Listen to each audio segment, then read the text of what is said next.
اب آپ کے سامنے حضرت امام قاسم نانوتوی رحمہ اللہ کی زندگی پر اور ان کے کارناموں پر مزید روشنی ڈالنے کے لیے استاذ العلماء، استاذ الحدیث جامعہ قاسم العلوم ملتان حضرت مولانا محمد زاہد محمود قاسمی صاحب حافظہ اللہ، ان کی خدمت میں گزارش ہے کہ وہ مائک پر تشریف لائیں اور اپنے ذرعی خیالات سے ہم کو مستفیض فرمائیں۔ اما بعد فاعوذ باللہ من الشیطان الرجیم بسم اللہ الرحمن الرحیم والذی ارسل رسولہ بالہدی ودین الحق لیظہرہ علی الدین کلہ ولو کرہ المشرکون۔ وقال النبی صلی اللہ علیہ وسلم ان اللہ یبعث لهذه الامة على رأس كل مئة من يجدد لها دینها۔ صدق اللہ العظیم وصدق رسولہ النبی الکریم۔ اللہم صل علی سیدنا مولانا محمد وبارک وسلم۔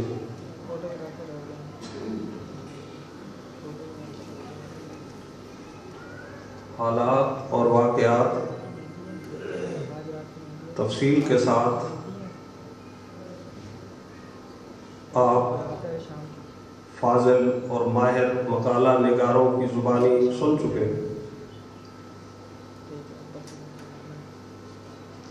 اور جو اصل بات ہے ان کے ذریعے ہم نے وہاں تک پہنچنا ہے۔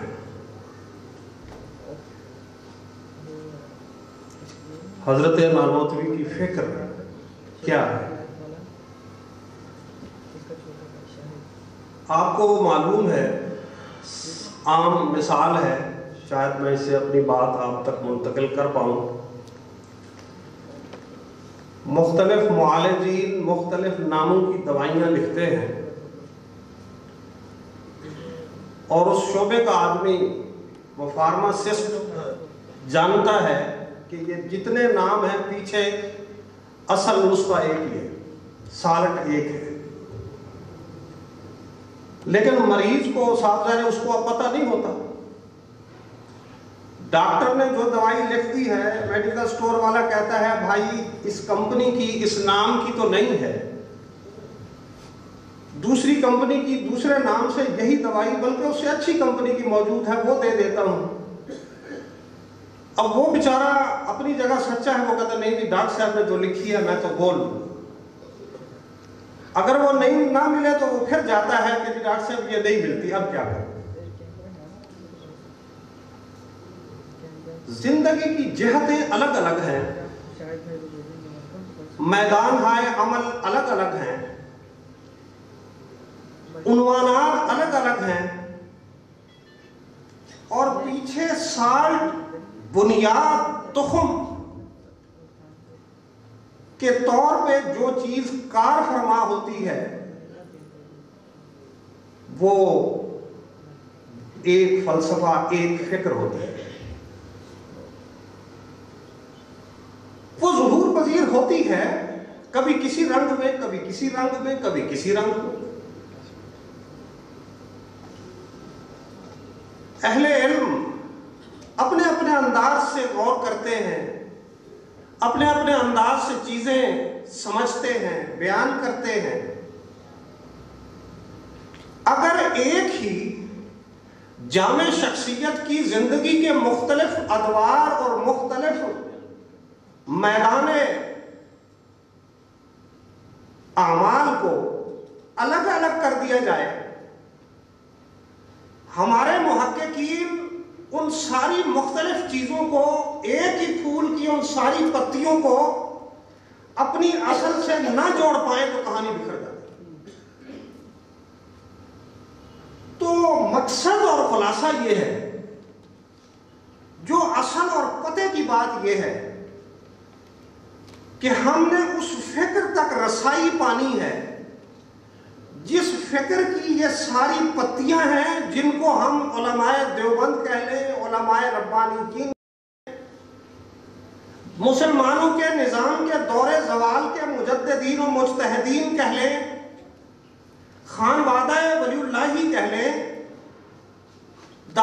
دیوبند کے بانیین اور مشائخ کہہ لیں، تحریک ریشمی رومال کے قائدین کہہ لیں، یہ سارے عنوان جس فکر اور جس اصل اور جس سینس کے ساتھ جڑے ہوئے ہیں، اس خطے کے مسلمانوں کی متاع گم گشتہ وہی چیز ہے۔ یہ کہانیاں پڑھتے ہیں، لکھتے ہیں، سنتے ہیں، سناتے ہیں، اور المیہ یہ ہے کہ ہم اس سینس تک ابھی پہنچ نہیں پا رہے۔ اور اگر ہمارے اہل علم جو پہنچے ہیں تو اللہ جانتا ہے حکمت کیا ہے، وہ آگے منتقل نہیں ہوتی۔ اور جس دن اس خطے کے مسلمان اس حقیقت تک پہنچ گئے، اس دن ساری کہانی پلٹنا شروع ہو جائے۔ یہ باتیں عقیدت کی نہیں ہیں۔ ایک عمر ہوتی ہے، آدمی کسی کی کتاب پڑھتا ہے اس کی عقیدت کی وجہ سے، آدمی کسی کی بات سنتا ہے اس کے احترام کی وجہ سے، اس کی کسی فضیلت کی وجہ سے، آدمی کسی کو اپنا قائد اور امام مانتا ہے محبت کی وجہ سے۔ میری ساری کی ساری معروضات زندگی کے اس حصے میں ان مجددین کے حوالے سے جتنی ہیں، وہ ساری کی ساری تحقیق اور جتنی میری لکھنے پڑھنے کی عمر گزری ہے، وہ سارے کے غور و فکر چھان پھٹک کے نتائج۔ کسی سے سنا جی فلاں امام ہے، تقلید میں کہہ دیا امام ہے، کسی سے سنا کہ جی فلاں قائد ہے، اور پیچھے سے کہہ دیا قائد ہے۔ یہ بات نہیں ہے۔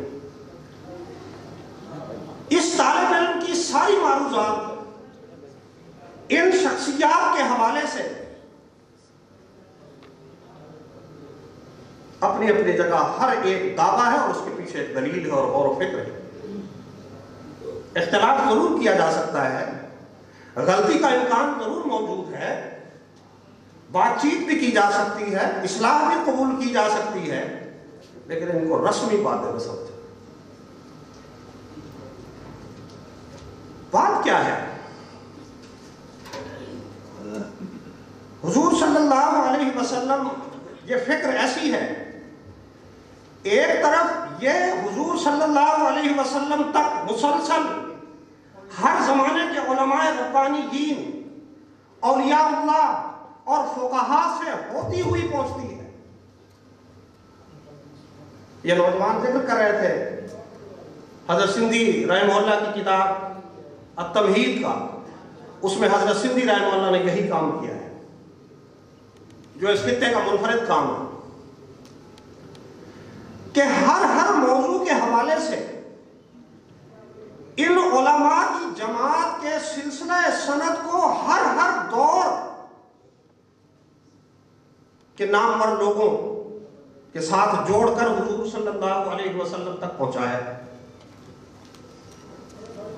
وہاں سے بات شروع کرنی پڑے گی، اس نقطے کو سمجھنا پڑے گا، اس تسلسل کے ساتھ اپنی فکر کو لانا پڑے گا، اور پھر حضرت الامام نانوتوی رحمۃ اللہ علیہ کی فکر کی چابی کھل سکتی ہے، تالا کھل سکتا ہے۔ اور اسی طرح یہ فکر، جس طرح ماضی میں اسلام کی 1200 سالہ پوری تاریخ، ہر صدی اور ہر قرن کے علماء ربانیین، اولیاء اللہ اور فقہائے زمانہ کے ساتھ جڑتی حضور صلی اللہ علیہ وسلم تک پہنچتی ہے، اسی طرح یہ فکر اس خطے کے مسلمانوں کے لیے اس جمہوری، سائنسی اور عقلی دور میں اسلام کی نشرت ثانیہ کا راستہ کھولنے والی ہے۔ آج فکریں موجود ہیں، مفتی چترانی صاحب ذکر کر رہے تھے کہ ضرورت ہے اس بات کی، آج کے حوالے سے تیاری کرنی چاہیے۔ آج کا بڑا المیہ ہے کیا؟ آج کا بڑا المیہ یہی ہے کہ ایک مجدد اٹھتا ہے، باتیں بڑی خوبصورت کرتا ہے، بہت سارے لوگ اس کو سننے والے مل جاتے ہیں، یہ تو مسئلہ ہی نہیں، ایسی مٹی ہے جہاں جھوٹے مدعیان نبوت کو بھی واہ واہ کرنے والے مل جاتے ہیں، مگر اس کی فکر کا تسلسل کوئی نہیں، سند کوئی نہیں، استاد تک بھی بات نہیں پہنچتی، دوسرے تک نہیں پہنچتی، تیسرے تک نہیں پہنچتی، اور کوئی ایسا ہے باتیں سند ادھر پہنچتی ہے لیکن وہ آج کی اصطلاح نہیں جانتا، اس کا بیانیہ آج کی عقلی ترقیات اور عقلی تقاضے کے ساتھ میل نہیں کھاتا، اس لیے اس کی بات کوئی سمجھ نہیں پاتا۔ جب یہ فکر ہمیں سمجھ میں آئے گی تو یہ دونوں مسئلے حل ہوں گے، اور اس امت کی گم گشتہ متاع یہ محسوس کرے گی کہ مجھے ملنا شروع ہوگی۔ حضرت سندھی رحمۃ اللہ علیہ نے اسی کتاب میں لکھا ہے، یہ عظیم آدمی تھے، ایسی بات نہیں ہے، اس لیے نہیں کہ میں دیوبندی مدرسے سے پڑھا ہوں، دیوبندی مدرسے میں پڑھاتا ہوں اور وہ بھی علماء دیوبند سے تھے اس لیے کہہ رہا ہوں، ایسا ہرگز نہیں۔ میں نے ان کی جتنی کتابیں مہیا ہوئی ہیں پڑھی ہیں اور مسلسل پڑھتا رہتا ہوں، اور مسلسل دوسروں تک جو بھی مل جائے جہاں موقع ملے ان کی بات نقل کرتا ہوں، اس بلبوتے پہ یہ کہتا ہوں کہ قوموں کی قسمت میں ایسی شخصیات خال خال ہوتی ہیں، قدر کرو، قدر کرو، قدر کرو۔ یورپ کی اقوام کا ایک آدمی ایک سوئی ایجاد کرتا ہے، انہوں نے اس کو مفکر اور دانشور اور اپنے صنعتی انقلاب کا امام بنا کے ساری دنیا کے گلے میں مر دیا ہے۔ ہمارے پاس خدا پرستی اور انسان دوستی کے اعلیٰ جامع انسانی مسائل کو 100% انسانی ہمدردی کی اساس پر حل کرنے والی فکر کے حامل مجددین موجود ہیں، اور ہم اپنے مدارس میں ان کا تعارف نہیں کروا پائے، بنے گا کیا؟ اس کے بغیر چارہ نہیں، اس خطے کے مسلمانوں کی قسمت نہیں بدل سکتی اس راستے پہ آئے بغیر۔ وہ جس اعتدال، جامعیت اور جس دور اندیشی پر کھڑے تھے، یہ قوم، اس کی قیادت کرنے والے طبقات، اس کے علماء، اس کے سیاستدان، اس کے دانشور، اس کے پروفیسر، اس کے صحابی، جب تک اعتدال اور جامعیت کے اس نقطے پہ نہیں آتے قوم کی تقدیر نہیں بدلی جا سکتی۔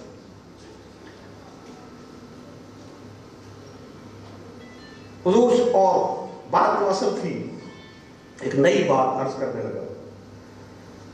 ہم سمجھتے ہیں انسانوں کی ذمہ داری ہے وہ بیچارے مذہب کو اڈاپٹ کریں، کندھا دو، نہیں تو مذہب تو ہمارا ختم ہو جائے گا، دین مٹ جائے گا۔ بھائی بات یہ نہیں ہے، مذہب انسانوں کا محتاج نہیں ہے، انسان مذہب کے محتاج ہے۔ اور بات اصل یہ ہے،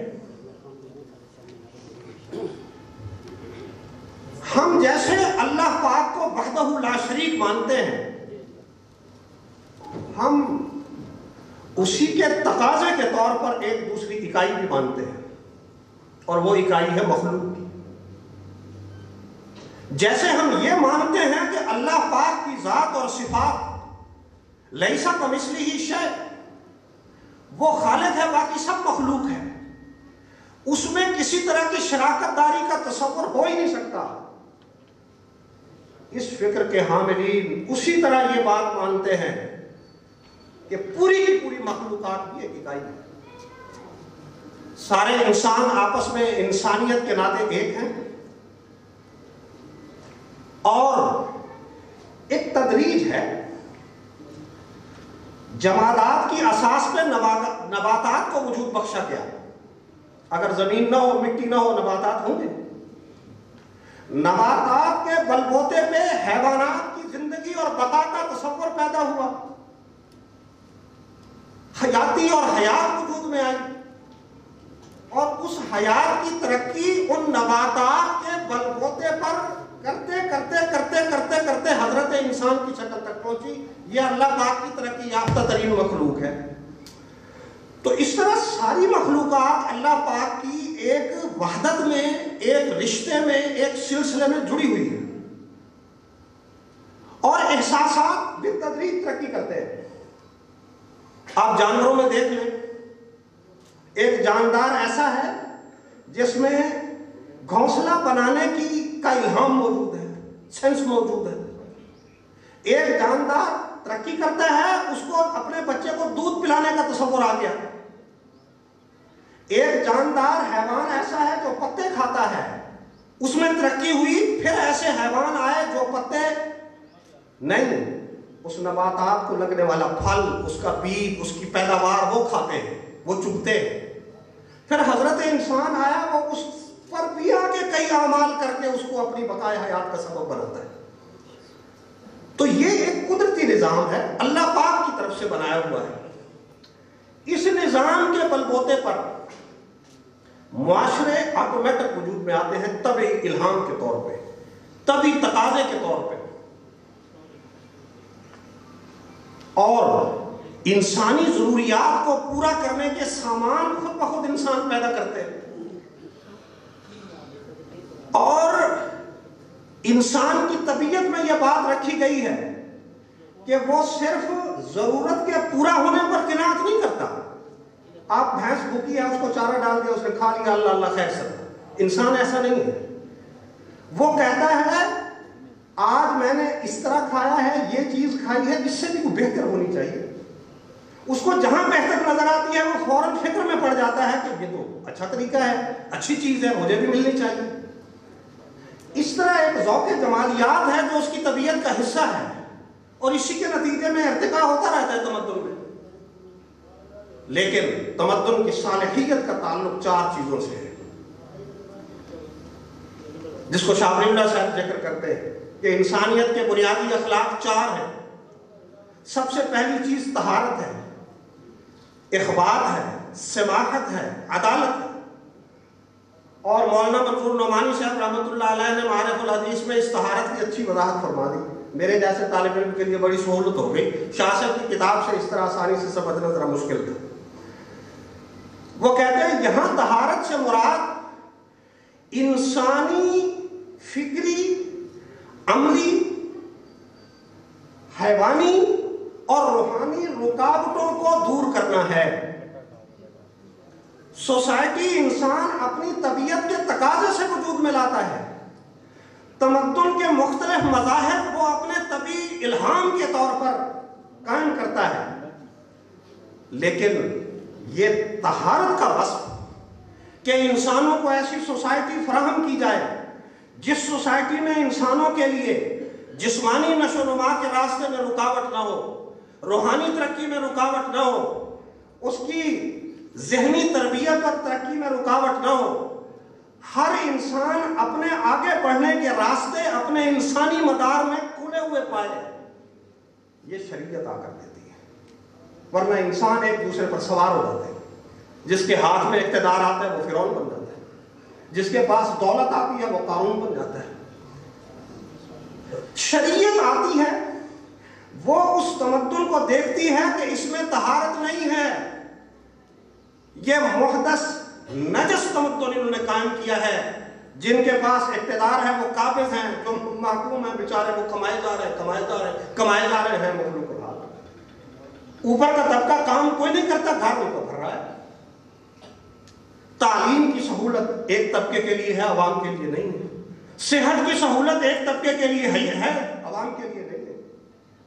جو اکثریت ہے وہ تکلیفوں میں ہے. ایک اقلیتی طبقہ جس کے ہاتھ پاؤں کے نیچے بٹیر آ گیا ہے وہ مزے میں، احساس کسی کو نہیں ہے.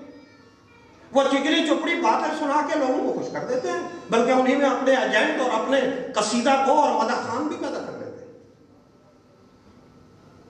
اس طرح سوسائٹی کو دین کی، شریعت کی ضرورت پڑتی ہے. دین کو لوگوں کی ضرورت نہیں ہوتی. ہاں، جو خوش بخت اللہ کی مخلوق کی اس تکلیف کو محسوس کرتے ہیں، کانٹا چبھے کسی کو تکلیف ہو ہمیں، سارے جہاں کا درد ہمارے جگر میں ہے۔ اکیلا ایک حضرت محمد صلی اللہ علیہ وسلم، سارے مکے کے لوگ صبح اٹھتے ہیں، اپنے کام کاج کو جاتے ہیں، پیسے کمانے جاتے ہیں، نوکری کرنے جاتے ہیں، اپنے بچوں کی فکر پر جاتے ہیں۔ وہ اکیلی ہستی ہے جس کو اپنی کوئی فکر نہیں ہے، اور مکے اور وہاں کے لوگوں کے غریبوں مسکینوں کی فکر ہے۔ اسی کو قرآن نے کہا نا وَوَجَدَكَ ضَالًّا، کہ آپ کو ایک چیز محسوس ہوتی ہے، روشن ہے کہ اللہ کی مخلوق تکلیف میں ہے۔ معاشرہ طہارت کا نہیں ہے، معاشرہ انسانیت کی بنیاد پر انسانی حقوق کو ادا کرنے کا نہیں ہے۔ اس کے لیے کیا کیا جا سکتا ہے؟ ایک اکیلی ہستی وہ بے چین ہے، اس کی راتوں کی نیند نہیں ہے، اس کی بھوک اڑ چکی ہے، اس کو اپنی کوئی فکر نہیں ہے۔ وہ اس سے بات کرتا ہے، وہ اس معاہدے میں شریک ہوتا ہے، وہ اس جنگ میں جاتا ہے، وہ اس کی منت کرتا ہے، وہ اس کی سماجت کرتا ہے۔ ذاتی مفاد کوئی نہیں ہے، مفاد صرف یہ ہے کسی طرح یہاں لوگوں کو، اللہ کی مخلوق کو امن مل جائے، عزت کی روٹی مل جائے، ان کو ذہنی ترقی کے وسائل مہیا ہو جائیں۔ یہ غلامی سے نکل آئے، اور کس لیے نکل آئے؟ اس لیے کہ میں اللہ کا بندہ ہوں، یہ میرے اللہ کی مخلوق ہے، اور کوئی مفاد نہیں۔ اس طرح جب سوسائٹی میں جبر اور رکاوٹ محسوس کیا جاتا ہے، اور اگلی چیز اخبات ہے، وبشر المخبتین، اللہ کے سامنے جھکنا۔ سیاسی اور سماجی عنوان کے تحت اس کا مطلب کیا ہے؟ ایک ایسا نظام جس میں پوری سوسائٹی آئین کے توسط سے بن چکی ہے، اس سوسائٹی کا ہر فرد اس آئین کو، اس نظام کو، اس کلمے کو، اس خدا کو، اس رسول کو، اس کی حاکمیت کو دل و جان سے تسلیم کرے۔ ایسے نہ چھوڑے جائیں کونے، کوئی امیر ادھر سے نکل جائے، کوئی اقتدار والا ادھر سے نکل رہا ہے، غریب ہر جگہ پھنس رہا ہے، نماز بھی پڑھ رہے ہیں، روزے بھی رکھ رہے ہیں، مسجدیں بھی بنا رہے ہیں، حج بھی کر رہے ہیں، تسبیحیں بھی پڑھ رہے ہیں، لیکن سوسائٹی کی حالت یہ ہے، مخبتین کی سوسائٹی نہیں ہے، گردن مروڑ کے مخبت ہر وقت غریب کو بناتے۔ یہی حال مکے کا تھا۔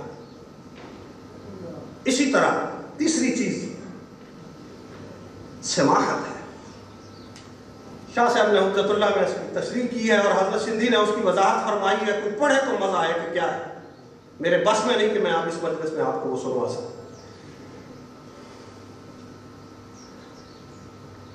چوپایا صبح کرتا ہے، اس کو بھوک لگی ہوتی ہے، وہ اٹھ کے پھرتا ہے، کہیں سے شکار ملے، کھانے کو کچھ ملے، میرے پیٹ کا ایندھن کوئی چیز بنے، یہ جہنم اس کو میں سیراب کروں۔ جب مل گیا قصہ ختم، جانور کو کھانے کو مل گیا، اس کا پیٹ بھر گیا، اس کی تگ و دو ختم۔ اب اس کے پیچھے کوئی قوت عاملہ ایسی موجود نہیں ہے جو اس کو بھاگ دوڑ پر، کوشش پر، محنت پر اکسائے۔ یہ لیول ہے جانوروں کا۔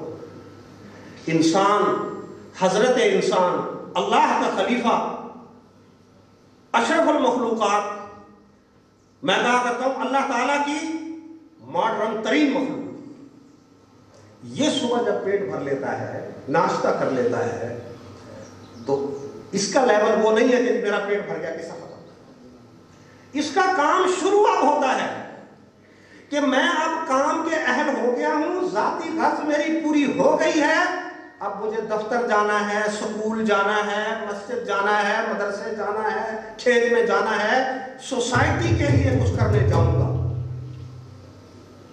جس سوسائٹی میں سبھی کے سبھی لوگ، سبھی کے سبھی طبقے سوسائٹی کے لیے کوئی نہ کوئی پیداواری عمل کر کے معاوضہ وصول اور حق الخدمت وصول کر کے کھاتے ہوں، وہ حلال ہے، ادروائز حرام ہے،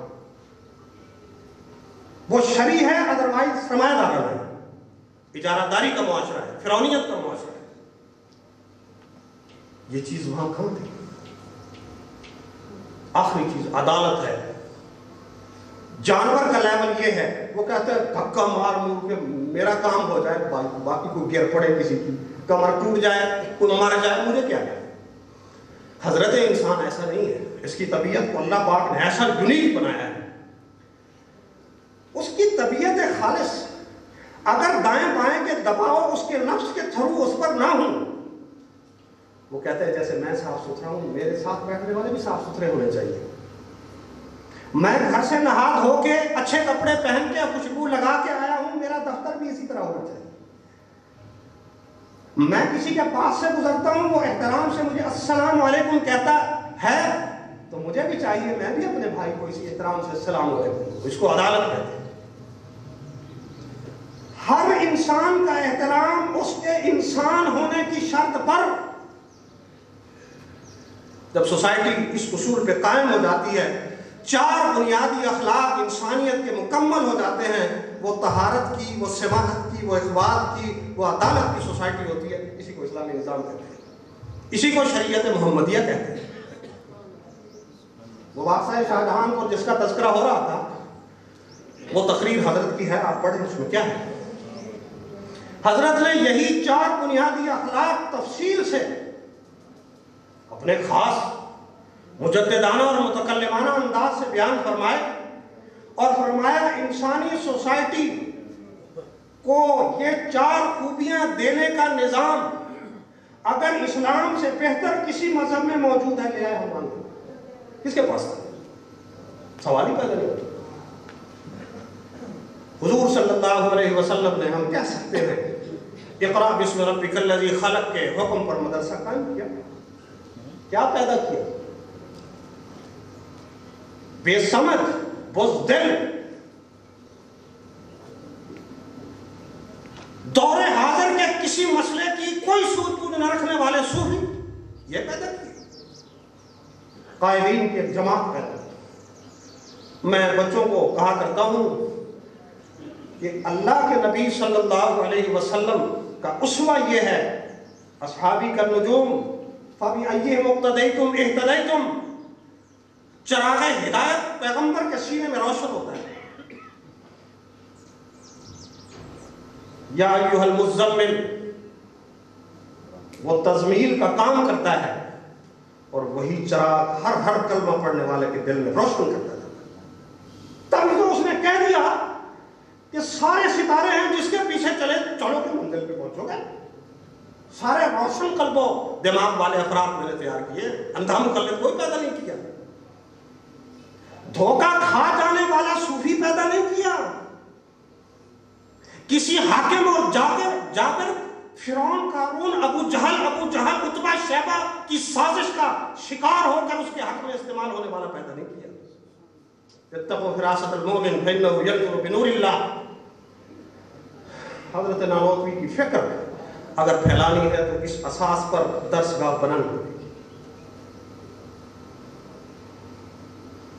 استاد اس کے دل و دماغ میں روشنی ہو، وہی روشنی، وہی چراغ جو وہاں جلا تھا غار میں، وہی چراغ جو اقرا سے شروع ہوا تھا، وہی جس نے بغیر طاقت کے، بغیر دھونس دھاندلی کے، دعوت اور شعور کے بلبوتے پر مکے کی حکومت کو شکست دے اور رائے عامہ کو اپنے حق میں اس طرح ہموار کر لیا. مکے والے، مکے کی حکومت قتل کے در پہ ہے. مدینے والے کہتے ہیں ہمارے پاس آئیے، ہم آپ کے لیے لڑیں گے، جو قربانی دینا پڑی دیں گے. کیوں؟ کیا لالچ تھا؟ ان کو نظر آ رہا تھا یہ فکر، یہ جماعت، یہ صلاحیت اس درجے کی ہے کہ یہ اس پوری قوم کو، اس پورے خطے کو اٹھائے گی، بنی نوع انسانیت کی قیادت کے مقام پہ لے جائے گی. یہ مکے کی حکومت ہمیں چوس رہی ہے. یہ جونکوں کی طرح ہماری صلاحیتیں چوس کے بڑیرے خود سردار موٹے ہوئے جا رہے ہیں. قوم مخلوق الحال. ایک دوسرے قبیلے والے نے کہا حضور ہمارے پاس اسی بھائی، ہمارے پاس مضبوط قلعے ہیں، ہمارے پاس لڑنے کے لیے جوان ہیں، ضرورت پڑے گی آپ کے لیے لڑنے. کیا لالچ تھا؟ لالچ صرف یہ تھا کہ بری سوسائٹی میں 100% صحیح، جامع، انسانی دکھوں کا صحیح طرح سے مداوع کرنے والا صالح فکر، جس کے عملی کرشمے وہ دیکھ چکے تھے تکلیف کی حالت میں بھی، وہ کہتے تھے یہ ہماری مداح ہے. ابو جہل سے لڑ کے بھی اسے نہیں جانے دیں گے, اپنے جوانوں کی گردنیں کٹا کر بھی اسے ضائع نہیں ہونے دیں گے. اگر یہ نعمت آج ہاتھ سے نکل گئی تو پھر چھٹی. میں یہی بات عرض کرتا ہوں کہ یہ جو ہمارے اکابرین ہیں جن کو علماء دیوبند کہتے ہیں, جس کو اسلام کے نظام کے زوال کے بعد کی تجدید دین اور آزادی اقوام ہندوستان کے جہاد کے مجاہدین کے نام سے جانا جاتا ہے, یہ اس خطے کی اس بری سوسائٹی, اس خطے کے اس برے معاشرے, اس خطے کے پر سر چڑھ کر بولتی ہوئی برائی کے ماحول میں اللہ کی وہی نعمت ہدایت ہے جو حجاز والوں کو ملی تھی اور انہوں نے سنبھال لی, اور اقوام کی قیادت کا تمغہ ان کے سر سجائے. اگر ہم نہیں کریں گے تو نقصان نہ ان بزرگوں کا ہے نہ دین کا ہے, اس خطے کے مسلمانوں کا ہے, ان کے نام لیواؤں کا. ایک شعر کسی نے چست کیا, فٹ کیا, حضرت نانوتوی رحمۃ اللہ علیہ, اور ایک مقالہ لکھا, آخر میں اس نے شعر لکھا, جہاں بینی سے ہے دشوار تر کارے جہاں بانی سے ہے دشوار تر کارے جہاں بینی, جہاں بانی سے ہے دشوار تر کارے جہاں بینی, جگر خون ہو تو چشم دل میں ہوتی ہے نظر پیدا, جگر خون ہو تو چشم دل میں ہوتی ہے نظر پیدا. اپنے جگروں کو ذرا گرماؤ, سستی چھوڑو, اپنے بزرگوں کو پڑھو. پڑھنے سے کام پورا نہیں ہوتا. میں نے عرض کیا قصہ کہانیاں اکٹھی کر کے سنا دینے سے کیا ہوگا, ایک رسم ہے ادا کر دی. ان قصے کہانیوں کے پیچھے ایک روح ہے, اس روح تک پہنچو, وہ چراغ ہدایت ہے, اس کو روشن کرو, قسمتیں بدل جائیں گی. مسلمان ہاتھ پہ ہاتھ رکھ کے قیامت کے انتظار میں, چائنا 55 ملکوں کو پیسے دے کے اگلے 300 سال کا منصوبہ بنا رہا ہے. کیا حیثیت رہ گئی ہماری, اللہ پاک نے کیا نہیں دیا ہمیں. وہ نظام چلا, خلفائے راشدین نے اس کے محکمے, اس کی تفصیلات مکمل کی.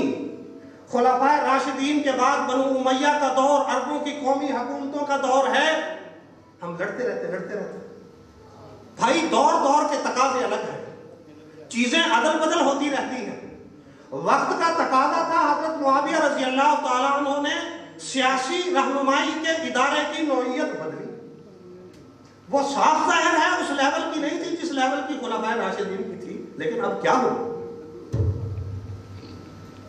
حضرت سندھی ہمیں ملے ہیں, حضرت مدنی ہمیں ملے ہیں, حضرت مفتی کفایت اللہ دہلوی ہمیں ملے ہیں, حضرت شیخ الہند ہمیں ملے ہیں, حضرت نانوتوی ہمیں ملے ہیں, حضرت گنگوہی ہمیں ملے ہیں. کسی قوم کو نہ ملے تو کیا کریں, اپنا کوئی اور راستہ سوچے یا بیٹھ کے ماتم کرتی رہے. بنو امیہ کے ساتھ ہمارے مورخین, یہ حضرت سندھی کے الفاظ ہیں, ہمارے مورخین نے ظلم کیا. انہوں نے سیاسی ڈھانچے کو آنے والے دور اور اپنے اندرونی مسائل کی وجہ سے بدل دیا, خلفائے راشدین کے لیول سے الگ ہو گیا. اسی کو ان کی برائی بنا کے تاریخ کی کا دھبا بنا دیا. آج کیا مسلمان محقق وہ اسی پر چر کرتا رہتا ہے, اپنی صلاحیتیں برباد کرتا رہتا ہے, مستشرقین کا کام آسان کرتا رہتا ہے. چھوڑ دو اس کو. حضرت سندھی کو پڑھو, وہ سمجھائیں گے تطبیق ساری چیزوں کی. بنو امیہ کا دور گزرا, اور بنو امیہ کے دور کی خوبی یہ ہے وہ سیاسی مرکز دور کے تقاضوں کی وجہ سے دمشق لے گئے, لیکن انہوں نے اپنے دور میں امت مسلمہ کا علمی مرکز مدینے کو برقرار رکھا. یہ بہت بڑا کام ہے. بنو عباس کا دور وہ ایک الگ تحقیقات کا دور ہے. آپ کا سارا لٹریچر اسی دور میں مدون ہوتا ہے. آپ کے دین کے شعبے طے ہوتے ہیں. یہ سیاست کا شعبہ ہے, یہ طریقت کا شعبہ ہے, یہ شریعت کا شعبہ ہے. سیاست والوں کے ذمے ہے, قانون فقہا کے حوالے ہے. اس دور کا فقیہ سیاسی ادارے میں جو قانون پاس ہوتے تھے اس کی نگرانی کرتا تھا، بے دھڑک اس پر تنقید کرتا تھا اور اس کا وزن ہوتا تھا۔ عوام کے خلاف کوئی سرکاری پالیسی جاتی تھی تو اس دور کا صاحب طریقت بولتا تھا، اور عوام کے ساتھ اس کی اٹیچمنٹ ایسی ہوتی تھی کہ بادشاہ اندر سے کانپتے تھے کہ اس کو ناراض نہیں ہونا چاہیے۔ اس طرح ہمارے 3 شعبوں نے، سیاست، طریقت اور شریعت کے شعبوں نے اپنے اپنے دائرے میں اپنے اپنے حقوق و فرائض ادا کرتے ہوئے کتنے انقلابات برپا کیے، کتنی قوموں کو اپنے ظالم حکمران طبقے کے سیاسی، معاشی، سماجی ظلم اور بربریت سے اپنی قربانیاں دے کر نجات دلا کر ان میں عدل و انصاف کا قانون قائم کیا۔ یہ اسلام کی تاریخ ہے۔ آج مسلمان بیچارہ ترس رہا ہے، مظلوم ہے، مظلوم زمانہ ہے۔ یہی سسٹم ہندوستان میں پہنچا۔ ایک دور وہ تھا جب ہندوستان کے کچھ علاقے خلافت راشدہ کے تحت آئے۔ ایک دور وہ ہے جب ہندوستان کے کچھ علاقوں پر غیر عربی، غیر ہندوستانی لوگوں کی حکمرانی رہی۔ ایک دور وہ تھا جب یہاں ہندوستانیوں کی حکومت رہی مگر خلافت کے ماتحت تھی۔ ایک دور وہ آیا جب یہاں حالات ایسے پیدا ہوئے کہ ہندوستان کے مسلمانوں کی حکومت کو باہر کی کسی طاقت کا ماتحت نہیں ہونا چاہیے۔ مسلم تاریخ کی خصوصیت 2 چیزیں ہیں جو تاریخ انسانیت میں کسی ایمپائر نے کسی قوم کو عطا نہیں کی۔ وہ کیا چیزیں ہیں؟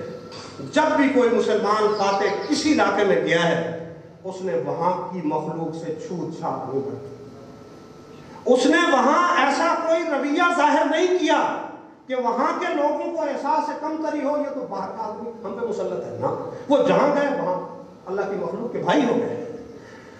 اندر صوفیاء ایسا میدان تیار کرتے تھے، ایسی محبت و آشتی، ایسی یگانگت و وحدت، ایسا انس، ایسا ماحول پیدا کرتے تھے کہ وہاں کے کافر سمجھتے تھے ہم مذہب حکمرانوں سے یہ دوسرے مذہب والے ہم اچھے۔ مسیحا بالکل صحیح۔ ایک یہ خوبی ہے، مسلمان فاتح جس بر اعظم میں گیا، جس قوم میں گیا، جس خطے میں گیا، وہ وہی کا ہو گیا۔ وہ اس کا دکھ سکھ، اس کی شادی غمی، اس کی اچھائی برائی، اس کا نفع نقصان، بس اسی کے ساتھ جڑ گیا۔ وہ وہاں سے پیسے سمیٹ کے مدینے نہیں بھیجتا تھا، بغداد نہیں بھیجتا تھا۔ انگریز آئے، ان کے محققین لکھ رہے ہیں کہ برطانیہ نے ہندوستان کو جتنا لوٹا ہے، اگر وہ لوٹ مار نہ کی ہوتی تو برطانیہ اور یورپ کی ترقی اور ہندوستان کی تنزلی کا تناسب آج یہی ہوتا، مگر الٹا۔ مسلمانوں نے کسی قوم کو نہیں لوٹا، وہ جہاں گئے ان کی خدمت کے لیے گئے۔ ان کی ترقی کے راستے، ان کی جسمانی مسائل، ان کے روحانی مسائل، ان کی تہذیبی ترقی، ان کی معاشی ترقی، ان کی روحانی ترقی، ان کے سوچنے سمجھنے کی صلاحیت کو بلند کر کے ان کو اللہ تک پہنچا دیا۔ کائنات کی سب سے بڑی حقیقت تک رسائی کے راستے ساتھ۔ عوام بیچارے کوئی اپنی مرضی سے مشرک ہوتے، ان کے ذہنوں کے سامنے ایسے بند کھڑے کیے جاتے ہیں کہ انہیں دربار کے سوا کہیں جانے کی رسائی نہیں۔ وہ کرے کیا؟ ہم پیٹتے رہتے ہیں انہیں کو۔ دوسری چیز، کسی مسلمان حکمران اور فاتح کی کوئی کمپنی نہیں تھی، کسی بادشاہ کی کوئی کمپنی تھی؟ ہمیں الٹی مصیبت میں ڈال دیتے ہیں، تمہارے بادشاہ تو یہ کرتے تھے، تمہارے بادشاہ یہ جو کرتے تھے تم ان کے محتسب لگے ہوئے۔ ہمارا بادشاہ داڑھی رکھتا تھا یا مڑاتا تھا، وہ خدا کو انصاف دے رہا ہوگا، تو چاچا لگتا ہے۔ عوام کو عدل فراہم کیا، غیر مسلم قوموں کو اپنے غیر مسلم ظالموں سے نجات دلا کر ان کو عدل فراہم کیا ہے، ان کی ترقی کے راستے کھولے ہیں۔ وہ نمازیں پڑھتا تھا، وہ نہیں پڑھتا تھا، وہ اتنی باندیاں رکھتا تھا، تو ٹھیک ہے، وہ اللہ کے حساب دے گا، تجھے اللہ نے مقرر کیا اس کے حساب پہ، ہمیں بات کرنی نہیں آتی۔ بھائی موٹی باتیں ہیں۔ یورپ نے، امریکہ نے کبھی بھی کسی قوم میں، کسی ملک میں کوئی ایسا معاہدہ، کوئی ایسی ڈیل، کوئی ایسا ترقی کا کام جس کے ساتھ اس کے استحصال کا مفاد نہ جڑا ہو، کیا ہو تو بتا دو۔ اور مسلمان فاتحین کہتے ہیں تلوار تھی ان کے پاس، گھوڑے تھے، لڑنے والے جاہلی لوگ تھے، بس چڑھ دوڑتے تھے، چلو جی مان لیا، اسی طرح بغیر کسی فلسفے کے، بغیر کسی مقصد کے، بس زور بازو سے چڑھ دوڑتے تھے، کسی قوم کو لوٹا ہو تو بتاؤ۔ یہ ہے کہنے کی بات ہے۔ اور کسی مسلمان حکمران کی کوئی تجارت، کوئی کمپنی، کوئی دکان، کوئی کاروباری مفاد، آج بھی ہمارے ملک کے قانون میں، آئین میں لکھا ہوا ہے کہ سربراہ ریاست کا کوئی کاروبار نہیں ہو، لیکن کون سا آیا ہے جس کا کاروبار نہ ہو؟ اس زمانے میں ان پاکیزہ لوگوں پہ انگلیاں اٹھیں اور ہمیں منہ پہ چپیڑ مارنے کی بھی ہوش نہ ہو تو ہم پر رونے والا ہے کوئی؟ ان بزرگوں کی فکر سے بیگانگی کی ذلت ہے جو ہم بتا رہے ہیں۔ حضرت مجدد الفسانی رحمہ اللہ کا دور آیا، ڈھانچہ ٹوٹ رہا تھا، ہندوستانی اقوام مذہب کے بلبوتے پہ سر اٹھانے لگی تھی، باہر کی پشت پناہی پر ہندوستانی رعایا میں 80% غیر مسلم تھے، وہ سوال اٹھانے لگے تھے۔ فیروز شاہ تغلق کے زمانے کے اخیر عرصے میں یہ گڑبڑ شروع ہوئی۔ اس وقت سے یہ احساس بیدار ہوا کہ ہندوستان میں مسلم نظام کو کسی ایسے لوکل اساس اور بنیاد پر استوار کیا جائے کہ رعایا کے اندر باہر کی حکومتوں کی حمایت یا سہارے یا پشت پناہی یا دست نگری کا جو تاثر ہے، اس کو راہ نہیں ملنی چاہیے۔ اس وطنی اساس پر سیاسی نظام استوار کرنے کی کوشش فیروز شاہ کے دور سے شروع ہوئی۔ اکبر کے دور میں آ کر سیاسی طور پر اور امن و امان کے حوالے سے مسائل بڑھے۔ اکبر چھوٹی سی عمر میں تخت پہ بٹھایا گیا، مسائل اس کی عمر سے کہیں بڑھ گئے، اس لیے اس بیچارے نے سیاسی نظام کی تشکیل ہندوستانی وطنیت کی اساس پہ کرنے کے لیے اپنے علماء کو یہ ٹاسک سونپا۔ ان کی تیاری نہیں تھی، ان کو کام نہیں کرنا چاہتے تھے، انہوں نے مذہب کی بنیادوں میں صریح غلطیاں کر کے پروجیکٹ پورا کر کے اکبر کے سامنے رکھ دیا، جس کو کہتے ہیں اکبر نے دین الہی بنایا۔ جیسے آج ہمارے یہاں محکموں کی کارروائی نہیں ہوتی، فائل پوری ہوتی ہے، ادھر کچھ بھی نہیں۔ یہی کچھ اکبر کے درباری علماء نے کام چوری سے، خیانت سے کام لیا اور اس کے متھے مڑھا گیا دین الہی۔ مجھے معاف کیجئے گا، بات سمجھ میں آ جائے تو دعا دیجئے گا، نہ سمجھ میں آئے تو مجھے معاف کیجئے گا۔ مجھے جب کوئی ملتا ہے نا جدید روشنی والا، اب یورپ کے پاس سب سے بڑی چیز جس میں کشش اور جاذبیت ہے، اٹریکشن ہے، وہ کیا ہے؟ وہ وہاں کا لبرلزم ہے۔ میں کہتا ہوں بدبختو، ہمارا خطہ اس حوالے سے بھی خود کفیل ہے اور یورپین اقوام کا قائد ہے۔ یورپ میں ابھی اس لیول کا کوئی لبرل پیدا نہیں ہوا تھا جس لیول کا لبرل ہندوستان میں اکبر پیدا ہوا۔ چلو آؤ، اس میں بھی مقابلہ کرنا ہے تو ہم تم سے آگے۔ بات سمجھ آئیے؟ اس میں غلطیاں ہیں بڑی بنیادی۔ طے یہ ہو گیا تھا کہ اہل طریقت عوام الناس کی نبض پہ ہاتھ رکھیں گے، بادشاہ کے ادارے کو وہ عوام الناس کی تکلیفیں پہنچائیں گے۔ فقہا کی ڈیوٹی یہ تھی، وہ قاضی القضات کے مشورے میں، قاضی القضات کے مشورے میں رہیں گے اور قانون سازی کے معاملے سے جڑے رہیں گے۔ اپنا اپنا کام 1000 سال ہوتا رہا۔ سب ظاہر علماء کی محنتیں، ان کے مطالعے، ان کا بیانیہ، ان کے غور و فکر کا حدود ضربہ اسی طے شدہ دائرے میں بند ہو گئے۔ اب یہ ایک نئی نوعیت پیدا ہو گئی۔ بادشاہ مجبور ہے کہ اتنی بڑی سلطنت ہاتھ سے جا رہی ہے. مسلمان تو ٹوٹل 20% بھی نہیں تھے, مر کے 80% تو کافر تھے یہاں. تو مسلمان کیسے بچاتا ہے آزادی کی ان تحریکات کو؟ بادشاہ کیسے بچاتا ہے؟ وہ اپنی جگہ مجبور تھا.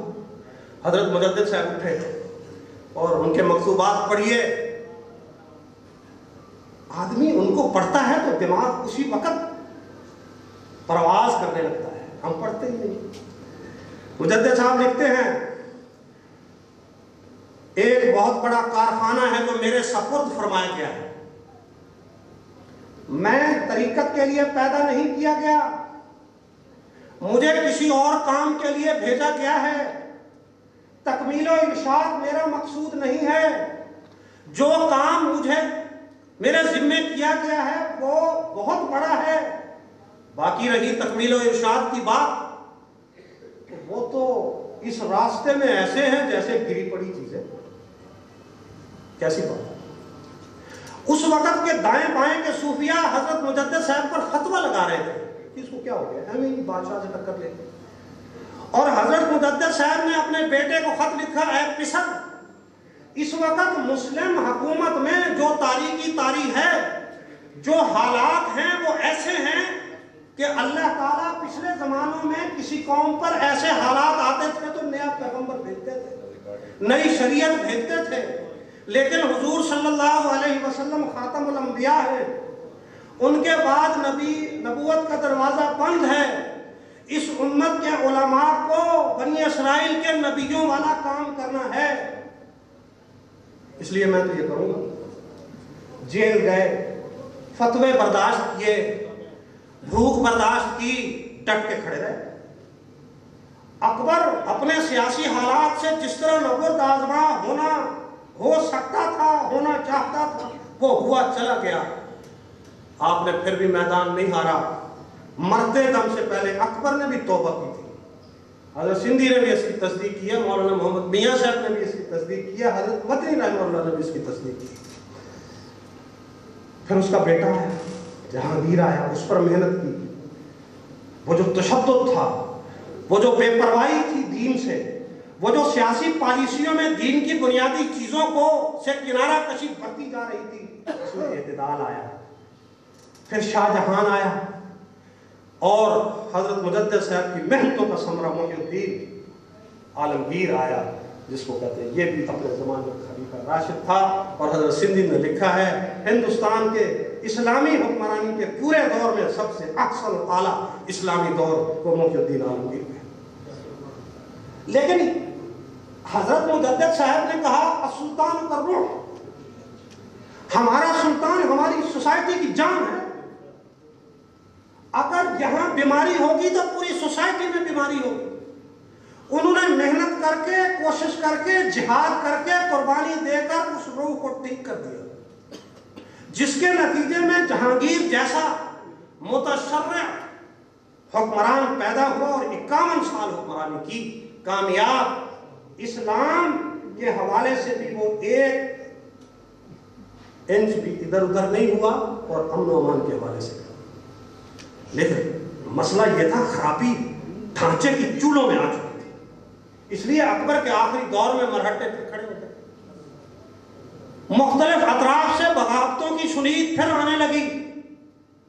اور ادھر جو مغلوں کی, حضرت شاہ ولی اللہ صاحب فرماتے ہیں کہ اپنی زندگی میں پتہ نہیں 10-11 حکمران کو میں نے بدلتے تھے. طوائف الملوک کی کہیے عالم تھا. اس مرحلے پہ مدرسہ رحیمیہ دہلی میں شاہ عبد الرحیم بن وجیہ الدین والد شاہ ولی اللہ رحمہ اللہ وہ مدرسہ رحیمیہ قائم کرتے ہیں, اور اسلامی اصول پر آنے والی سوسائٹی کے تقاضوں اور اس کی روح کو سمجھ کر ایک نئی حکمت دین کی اساس پر تعلیم و تربیت کا ایک نظام قائم کرتے ہیں, جس تعلیم و تربیت کا اعلیٰ نمونہ خود امام الائمہ حضرت شاہ ولی اللہ دہلوی رحمہ اللہ. حضرت سندھی رحمہ اللہ فرماتے ہیں میں حضرت شاہ ولی اللہ صاحب رحمہ اللہ کو امام ائمۃ المجتہدین سمجھتا ہوں, اور بات اصل میں وہ کر رہے تھے اپنے شیخ کی. کہ میں اپنے شیخ حضرت مولانا شیخ الہند محمود حسن دیوبندی رحمۃ اللہ علیہ کو اپنے معاصرین میں ایسے سمجھتا ہوں جیسے اپنے معاصرین میں حضرت امام مالک تھے، ان کا لقب نجم الائمہ لیا جاتا ہے، میں سمجھتا ہوں میرے شیخ بھی اپنے دور کے علماء میں نجم الائمہ۔ اس پر انہوں نے لکھا کہ اصل امام ولی اللہ ہے۔ میں سمجھتا ہوں ہمارے سلسلے کے یہ سارے بزرگ اس تحریک کو جیسے جیسے سنبھالتے چلے آئے، ہر دور کا امیر وہ اس دور کا مجتہد تھا، امام۔ یہ ائمہ مجتہدین کی لسٹ ہے، اور یہ سارے ائمہ مجتہدین دراصل منتسب ہیں حضرت شاہ ولی اللہ دہلوی رحمۃ اللہ علیہ کی تحقیقوں سے، اجتہاد سے، اس لیے وہ امام ائمہ مجتہدین۔ قاری طیب صاحب رحمہ اللہ لکھتے ہیں اصل میں سائنس، مشین، صنعت کے وجود کی وجہ سے سوسائٹی بدلتی ہے۔ جیسے انسانی سوسائٹی ترقی کرتی ہے، ان کے سوچنے کے انداز، ان کے استدلال کا طریقہ، ان کا نتائج تک رسائی کا انداز بدل جاتا ہے، اور وقت کے داعی اور مفکر کو اسی کے مطابق اپنی دعوت سیٹ کرنا ضروری ہوتا ہے، ورنہ وہ مجدد، وہ مفکر، وہ محقق، وہ داعی، وہ مبلغ جتنا بھی سچا ہو اپنی بات پہنچا نہیں پائے گا۔ اس لیے شاہ ولی اللہ صاحب رحمہ اللہ نے قرآن و سنت کو سامنے رکھا، خلفائے راشدین کے دور کے اجتہادات کو سامنے رکھا، 1000 سالہ امت کے نظام کے تعامل کو سامنے رکھا، اور دین کی تفہیم، اس کی ترجیحات کی ترتیب، اس کے دعوی اور اس کے عقائد و نظریات کو سمجھنے کا انداز وہ بدل کے عقلی ہے۔ ایک شاید مدینہ یونیورسٹی کے پروفیسر کو ریٹائر ہے، وہ لیکچر دیتے ہیں وہاں یونیورسٹیوں میں، فرجت اللہ کا سوشل میڈیا پہ ملتا ہے، تو میں سن رہا تھا وہ پہلے لیکچر میں کہہ رہے تھے کہ شاہ ولی اللہ کا عالم مثال کا تصور تو ہمیں سمجھ نہیں آتا، شاہ ولی اللہ جو تصوف والا ہے وہ تو ہمیں سمجھ نہیں آتا، لیکن یہ کتاب شاہ ولی اللہ کی ایسی ہے کہ اس کے بغیر دین سمجھ نہیں آتا، اس لیے ہم اس کو چھوڑ نہیں سکتے۔ یہ اس کے الفاظ وہ اس یونیورسٹی میں بیٹھ کے کہے، اور یہاں کسی نے پڑھی ہے؟ ہمارے فضلاء پگڑیاں باندھ لیتے ہیں، کیا کیا القاب لگا لیتے ہیں، اور خیر سے جس سلسلہ علماء ربانیین کی ہمارے پاس سند اور دستار ہے، اسی سلسلے کے بزرگوں کو پڑھائی نہیں، تو نتیجہ کیا ہوگا بھائی؟ شاباش ملے گی، سرخروئی ملے گی؟ کبھی بھی نہیں۔ اب میں بات ختم کرتا ہوں، کیا کروں، ٹائم چل رہا ہے۔ حضرت سندھی فرماتے ہیں، ہاں قاری طیب صاحب نے فرمایا کہ بیان دین کو عقل کی ترتیب پر شاہ ولی اللہ صاحب نے سیٹ کر دیا، پھر ان کے علمی خان وادے کے چوتھے مسند نشین شاہ عبد الغنی مجددی دہلوی رحمۃ اللہ علیہ، جن کا تذکرہ پہلے بھی ہوا، وہ اس عقلی انداز کو بھی حصی انداز میں لائے۔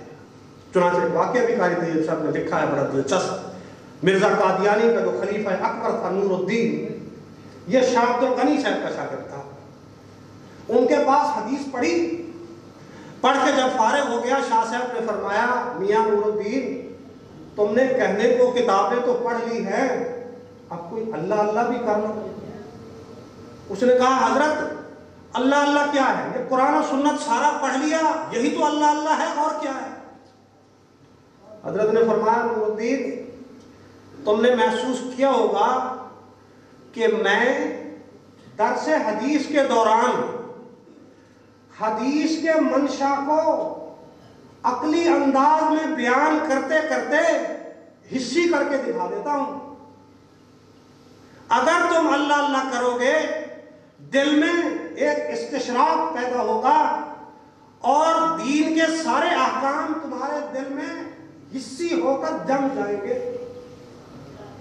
اور قاری طیب صاحب نے لکھا ہے کہ بیان دین کو، دین کا عقلی بیانیہ شاہ ولی اللہ صاحب نے سیٹ کیا، ان کے آگے اولاد، ان کے شاگردوں کے شاگرد، آگے وہ علمی سلسلہ اس بیان دین کے عقلی طریقے کو، اس عقلی بیانیے کو حس کی طرف لے جا رہے تھے. اور حس کا مطلب ہوتا ہے عملی سائنس کی وہ چیزیں جو اس نے کر دکھائی ہیں، وہ تجربات جو ہم اپنی آنکھوں سے دیکھ رہے ہیں. دین کے احکام کو بھی اس انداز سے بیان کرنا، ایک دور میں سب سے بڑا اجتہاد یہ تھا کہ آپ دین کے حکم کو عقل کی کسوٹی پہ کس کے دکھا دیں، اور اگلا دور یہ آ رہا تھا اب عملی سائنس کے کسوٹی پہ پورا اتارنا پڑے گا، ورنہ آپ کی بات کو منکر نہیں مانے گا. مرید اور معتقد تو سبحان اللہ کہتے پھریں گے، بات آگے نہیں بڑھے گی. لیکن قاری صاحب لکھتے ہیں شاہ عبد الغنی صاحب تک یہ حسی انداز ذوقی تھا. ذوقی کا مطلب یہ ہے خطابی تھا. خطابی کا مطلب یہ ہے کہ جو ماننے والے ہیں بات ان کو اس طرح سمجھ میں آ جاتی ہے کہ ان کے گمراہ ہونے کا خطرہ نہیں رہتا. لیکن آگے سائنس اور جمہوریت کا جو دور آ رہا تھا الحاد کا، اس کے لیے ضروری تھا کہ بیان دین کو عقلی کر کے دکھاؤ، عقلی کو حسی کر کے دکھاؤ، اس حسی کو پھر خطابی اور ذوقی انداز سے آگے استدلالی اور منطقی انداز میں پیش کرو تاکہ منکر کو بھی انکار کی گنجائش نہ ہو. اور یہ کام حضرت الامام شاہ ولی اللہ دہلوی رحمۃ اللہ علیہ کی 5ویں علمی پشت پر حضرت الامام حجت الاسلام متکلم الاسلام حضرت نانوتوی نے کر دیا. اب آخری بات حضرت سندھی لکھتے ہیں، جب میں فلاسفہ اور متکلمین کی کتابیں پڑھ کے فارغ ہوا تو میں نے اپنے شیخ کے شیخ شیخ الاسلام حضرت مولانا قاسم دیوبندی رحمہ اللہ کی کتب کا مطالعہ شروع کیا. فوجدت ضالتی وشفاء صدری. جب میں نے حضرت نانوتوی کی کتابوں کا مطالعہ شروع کیا تو میری وہ متاع گم گشتہ جس کو میں ڈھونڈتا پھرتا تھا مجھے مل گئی. میرے سینے کے سبھی شکوک و شبہات رفع ہو. اور حضرت سندھی ایسے آدمی نہیں ہے جو کسی تقدس کے سہارے پہ بات کہہ دے اور دلیل نہ دے. انہوں نے کہا بات اصل یہ ہے لأن شیخ الاسلام لا یأتی بجملۃ الا ویستدل علیہا بالعلوم المتعارفہ. اس لیے کہ شیخ الاسلام کا طریقہ یہ ہے وہ جو بھی جملہ ذکر کرتے ہیں علوم متعارفہ سے اس سے استدلال کرتے ہیں. علوم متعارفہ عصری سائنسی اصول. علوم متعارفہ کیا ہوتے ہیں؟ عصری سائنسی علوم. حضرت نانوتوی کی جس فکر کو ہم ڈھونڈنے نکلے ہیں اس فکر کا پہلا نتیجہ یہ ہے کہ کوئی دعویٰ، کوئی حکم، کوئی بات، کوئی دعوت اس پر ختم نہیں ہوگی کہ ہم نے بات لوگوں کو دعوت دے دی، قرآن کی آیت پڑھ کے سنا دی. وہ اس پر بھی ختم نہیں ہوگی کہ دعوت دے دی، حکم بیان کر دیا، قرآن کی آیت پڑھ دی، حدیث سنا دی. اس سے آگے چل کر اس کو عقل کی کسوٹی پہ پرکھ کے ثابت کرنا پڑے گا. اس سے آگے چل کر ویاتی بامثلۃ من العلوم الریاضیہ، اور وہ اپنے ہر جملے اور ہر دعوے کی علوم ریاضیہ سے مثال لایضاح المسائل، تاکہ مسئلہ اچھی طرح واضح ہو جائے. علم ریاضی کس کو کہتے ہیں؟ عملی سائنس کی بنیاد، ام العلوم السائنسیہ الریاضی. اس فکر کی پرواز اور بلندی یہ ہے.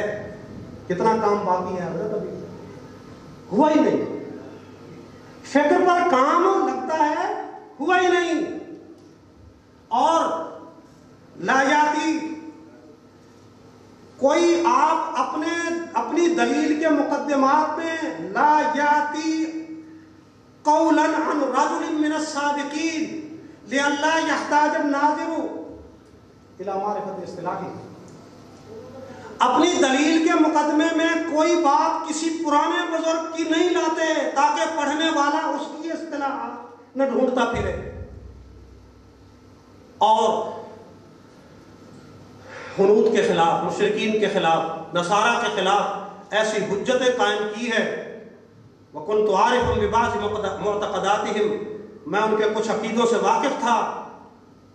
فَوَصَلَتْ کلمات شیخ الاسلام الى اعماق قلبی، میرے قلب کی گہرائیوں تک ان کی باتیں اتر گئی۔